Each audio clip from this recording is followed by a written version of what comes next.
Weigh your options between Del Webb or Cresswind. I've lived in both of them. If you want to know what it's really like to live in those communities, you're going to want to stick with me.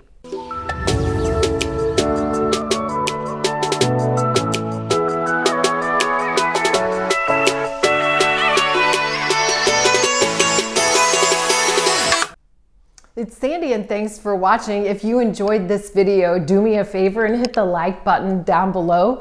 I'm going to be rolling out a series of new videos geared towards Lakewood Ranch, Sarasota, and I'm moving all the way down to Naples. If you want to be notified of those videos, just hit the subscribe button and let's go. What's the difference between Del Webb and Cresswind? Well, before we even start that, let's talk about the similarities. Both neighborhoods are gated. They're geared towards people about 55 years and over that's looking for an active lifestyle. In fact, they both have full-time activity directors and they're golf cart friendly. But that's probably where the commonalities stop. Now let's talk about what's different. I want to share with you 5 main points that make Del Webb and Cresswind different from each other. And in between that, since I've lived in these communities, I'm going to share with you insider information, some tips along the way, and actually some feedback from some of my clients that live in both, just to help you decide which one is a better fit for you. So let's start with number one. Number one is location. Del Webb and Cresswind are roughly 3 miles apart, but you would think, oh, they're both in Lakewood Ranch, so how can they be any different? But there is. And we'll start with Del Webb first. Del Webb is located straight off of State Road 70. State Road 70 in the past couple years has gotten extremely busy. And when that part of State Road 70 where Del Webb is actually at is the end of Lakewood Ranch. So what happens is you're going to have a lot of cars start speeding up. When they pass Del Webb, they're passing somewhere over the speed limit of 55 to 70 miles an hour. I've seen near fatal accidents with people coming out of Del Webb. So just an extreme caution for safety as well as road noise. Since State Road 70 is very loud, there's certain parts of Del Webb that you're going to want to be mindful about looking in if you're thinking to buy in there. Even though road noise may not be an issue for you, the problem is resale will be. And I know you're thinking that this is your primary residence and you're not going to move from here, but frankly, I'd be out of business if people didn't move. One of the things I want to share with you is I have a map right here, and the areas in Del Webb that have a slower resale value are the areas that are really close to State Road 70. The time on the market is much longer, and the sellers really don't optimize or really get a good high price as compared to other parts of Del Webb. Now, State Road 70 entrance to Del Webb is not the only way. You have an exit in the back of the community that will take you to numerous parts of Lakewood Ranch. And in fact, you'll probably use that more, especially for access to grocery stores and additional shopping. Cresswind is tucked off of a residential street, so people driving by are roughly driving 35 miles an hour, and it's tucked in between State Road 70 and State Road 64. And because of its location, you really can't hear road noise from either major state road.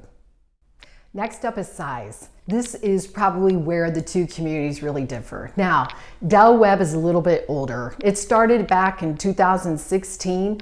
Cresswind started roughly 3 years ago. Del Webb is roughly, I'm going to say it's about 1,250 home sites sprawled out on 640 acres.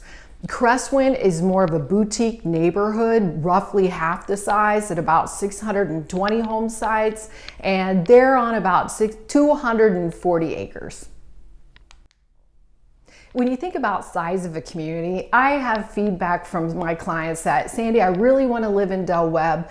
It's big, I have an opportunity to meet a lot of friends, and they have a lot of activities.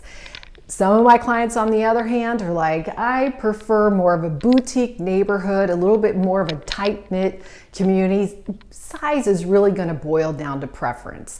When we move into amenities, that is something to think about in terms of size. Obviously, Del Webb is larger, but you're going to have to share. Amenities and lifestyle. Both communities are really nice. Del Webb has a 21,000 square foot clubhouse, and inside that clubhouse is art room. You have areas to play billiards, mahjong, card games, a wonderful gym, and inside that gym you also have an area for group classes. You also have a separate set of bathrooms and showers. It has a full kitchen and a very large ballroom that will convert into dance floors and into separate meeting groups. It's able to be sectioned off. Outside of Del Webb, the pool is fabulous. It is a zero entry pool. It has a really nice architectural features, big fountains with fires on top, and it also has swim lanes and a large hot tub. One thing that Del Webb has that Cresswind does not is a restaurant. That restaurant is a great restaurant. It does a full service. The residents have taken over the community of Del Webb, meaning the builder has handed off the management to the residents. A word of caution for the restaurant. Restaurants make money by what? Really rolling over food and patrons. Del Webb, we've seen issues in the past with the management of that restaurant. I think things are going to change. They're either going to have to offer additional features of that restaurant, like maybe more special events. Currently, your dues for the restaurant are around $500 a year. I would expect to see those to kind of go up a little bit. So something to keep in mind if you're on a tight budget. But one of the fun features of that restaurant is that in certain parts of Del Webb's pool areas, they actually do pool service. What a fun way to come, meet your friends, hang out by the pool, and have somebody serve you a nice, cool drink. Cresswind's amenities are as equally as nice as Del Webb's. Now, it's not a 21,000 square foot clubhouse, but the community is half its size.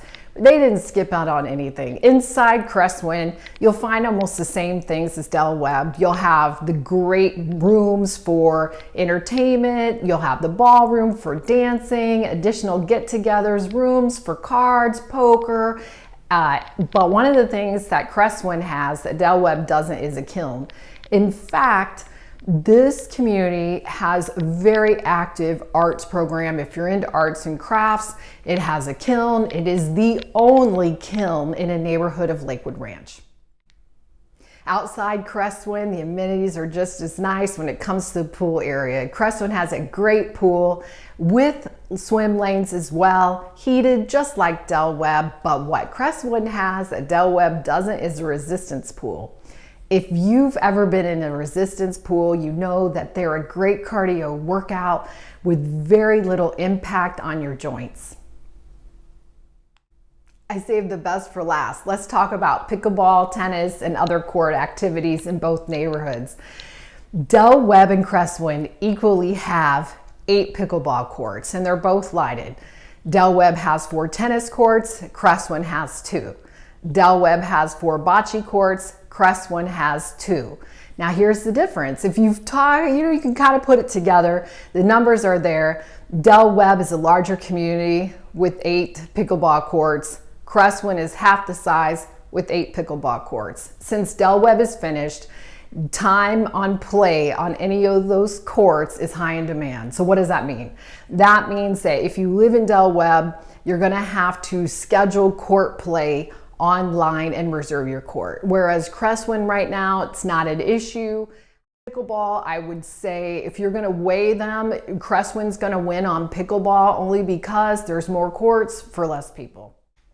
HOA dues. So all of this beautiful stuff costs money, right? So what do the HOA dues look like for both communities? Well, they're going to be equal. Del Webb's going to have a little bit lesser fees if you have a smaller house. So let's break it down. Del Webb breaks down the housing styles, and the housing styles, the sizes are in agreement with the lot. So the bigger the house, the bigger the lot. If you have a bigger home, you're going to pay more money on the HOA fees. Now I have the HOA fees listed down below just to keep you current. I didn't want to quote prices in the video, but they're all current down here below. You can click the link. Cresswind, the fees are flat. Doesn't matter what size of property that you have. Now, here's the difference between the two communities. Cresswind, their HOA dues include internet and cable. Del Webb's does not. You have an additional fee, as I mentioned earlier. You have a restaurant in Del Webb currently that's about $500 a month. Just a little bit of word of caution, if you're on a tighter budget, keep in mind that restaurant's going to cost you, and it could cost you more. Cresswind doesn't have that, but what Cresswind does have in place of a restaurant is they have the infrastructure set up for food trucks. We do see food trucks come in, especially if we're having events, they'll bring in a couple food trucks. They also bring them in throughout the month just to kind of keep things fun. So trade-off on this is going to be restaurant versus food trucks, variety, something that you're committed to when you buy in Del Webb. Last but not least is housing. So what's the difference between Del Webb and Cresswind in terms of housing? So we'll start with Del Webb. Del Webb does have more housing choices, meaning that if you want to lock it and leave it approach, Del Webb has quads and they have paired villas. Those two are going to be, the quads function, they feel like condominiums, but you still have garages and a private lanai, so you have privacy.